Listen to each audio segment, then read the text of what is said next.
Ayun, no? Good morning, good morning. Good morning, AU. Good afternoon, Philippines, no? So, ayun. Samahan niyo ako, guys. Biyahe tayo. Dumaan lang ako saglit sa, gasoline station dyan. Bili yung kape. Ito, ang lamig na. Parang sarap magkape tapos hindi ka pa aantokin, no? Kasi, ano siya puro. Yun, no? Bili ka lang ng kape, pag inaantok ka, gusto mo magpainit, 5 euro. Pag kinumpute mo, nasa 600, 300 pala, sorry. Huwag mo na computein. Ayun, no? Yan ay truck natin. Tayo sa truck natin. Makapagsimula na tayo ng biyahe. Ayan. Kasagsagan ng yelo, no? Lalakas pa yan, guys. Hindi lang ganyan yan, lalakas pa. So, ito na. At tawag dito. Magsimula na tayo, guys, ng ating lakbayin.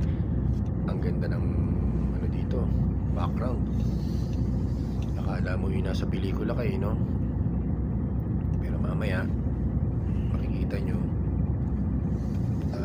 sasalubungin na natin ng snowstorm. Talagang nasa motorway kami, literal talaga, zero visibility. Tapos syempre kasagsagan din ang buhos ng yelo. May tinatawag pa na na black ice. Kulay itim yun, kaya black ice. Medyo yun, madulas lalo yun, parang ibang conforme sa white ice. Mabagsak din yun Medyo mas delikado yun, yun sa kalsada, sa motorway, no? So ito na yung sinasabi ko, no? Ito na, habang binabaybay ko yung motorway.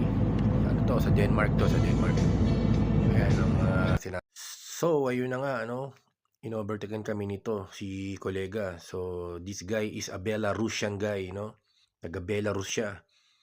Sanay siya sa trucks ng snow stage ng ganyan, pero inovertaken niya kami, nag-insist siya. So ayan ang nangyari sa kanya. Nag-jackknife, kumbaga syumete yung truck niya. Siguro pagkabig niya dumulas, hindi niya na naibawi. So ayan, ingat lang tayo, guys, no?